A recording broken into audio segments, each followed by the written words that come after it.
Hello po sa inyong lahat mga ka-crypto. Ako po si Pinoy Crypto Trader at sa video na ito ay atin pong pag-uusapan ang tungkol dito sa komento ni ka-crypto. Tungkol po ito sa Kai Uphold. Yan, isa po itong exchange platform. Ayan, at nabanggit ko po sa nakalipas na mga videos na nasabi kong hindi po pwedeng gamitin or hindi na po pwedeng gamitin ng mga Philippine users ang Uphold exchange na ito. Pero ako po ay nagkamali kasi old news po pala yung aking naging basihan. Kasi noon ay ipinagbawal po nila ang mga Filipino users or mga users mula dito sa bansang Pilipinas na i-access or gamitin ang Uphold. Pero recently, nitong mga nakalipas lamang na ilang buwan, ay allowed na po ang Pilipinas na yung mga bagong users na magkaroon ng account or gumawa ng account at gamitin ang kanilang platform. Kaya ayan, si ka-crypto po rito ay nagtatanong kung ng advice kung ano ang kanyang gagawin kasi siya ay biglang nabahala nung sinabi ko na hindi na po pwedeng gamitin ang Uphold. Ay ayan, humihiling siya ng advice kung ano yung kanyang gagawin.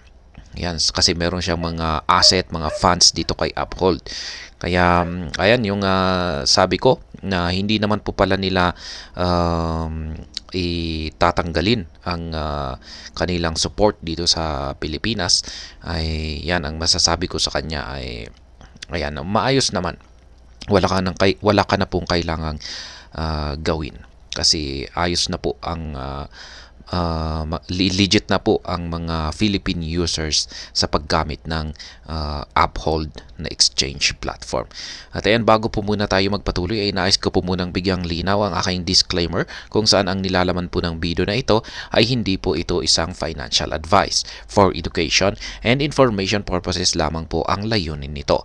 Maliban po dito ay nais ko na rin pong magbigay babala na wala pong kahit anumang group chat ang Pinoy Crypto Trader. Ayan, yung Uphold kasi, si Uphold ay ginamit ko kasi noon. Kaya meron akong Uphold account. Pero yan, tinigil ko na po yung paggamit kay Uphold nung sinali po nila yung Pilipinas sa mga lugar na hindi po nila susuportahan. Kaya ayan, last 2 years ago, ayan, sabi dito may isang user dito na dito kay Reddit na ayan, sinusubukan daw niyang i-access yung website ng Uphold. Pero hindi siya pwedeng maka-create ng account dahil hindi available or hindi suportado ang bansang Pilipinas. Kaya yan, iniisip niya na pwede ba siyang gumamit ng VPN. Ayan. Kaya yan, last 2 years ago po yan, matagal na.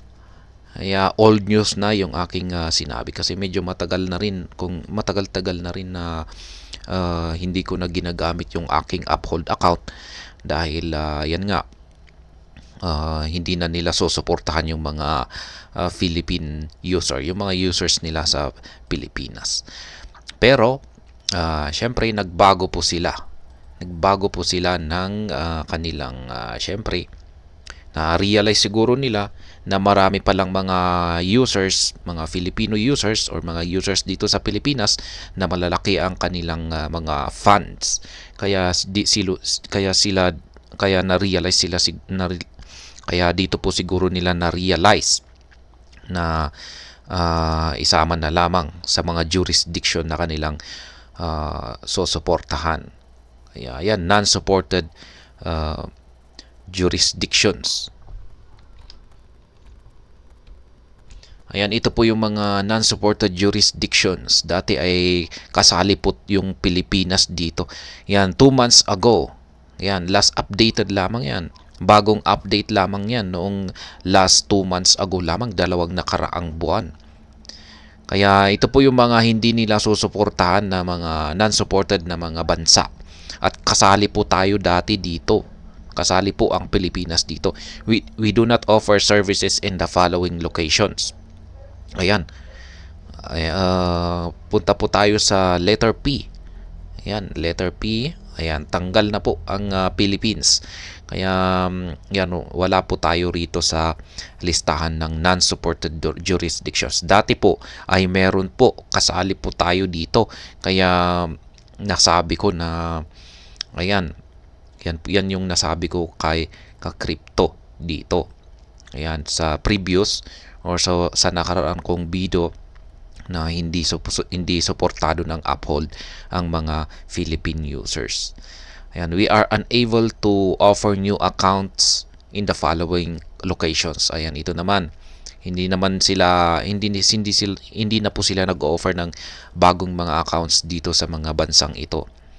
Ayan, kung pag i-check natin, ayan, punta tayo sa letter P para tignan natin kung may Philippines.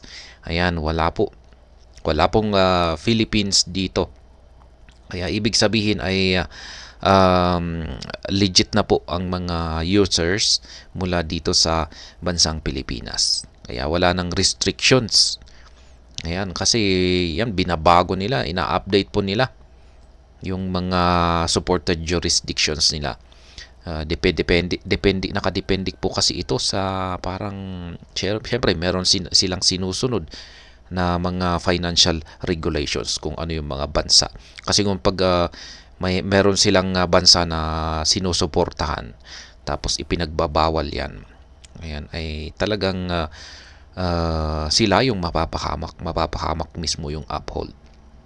Ayan. Tulad ng mga gera, yung mga nagaganap na gera natin ngayon, kung pag may mga platform na sinusuportahan yung mga bansa na nagkakaroon ng gera, eh syempre yan ay ipagbabawal kasi pwedeng gamitin yung platform bilang daan yan para pondohan yung nagaganap na gera. Kaya ayan, binabago nila yung mga supported na mga jurisdictions. Kaya ayan, ibig sabihin wala tayo dito sa non-supported jurisdictions. Kaya ayan, para kay ka-crypto ay ayos po yung mga funds mo, nananatiling maayos po yung mga funds mo dyan kay Uphold. Yan, wala kang kailangang gawin at wala kang kailangang ikabahala dahil isa ka pong legit user dito kay Uphold. Ayan, old news lamang po yung nasabi ko sa nakalipas na balita kasi ayan, medyo matagal-tagal na rin na hindi ko ginagamit yung aking Uphold account.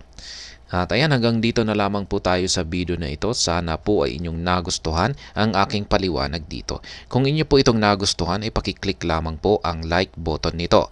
Para naman po sa mga bago lamang dito, kayo po ay aking inaanyayahan para mag-subscribe. Pakiclick na rin po ang bell icon nito dahil ito po ang siyang magsisilbing notification nito sa mga bago kong videos na aking ina-upload sa aking YouTube channel na ito. Marami pong salamat sa panonood. Ingat po tayo lagi at God bless po sa ating lahat.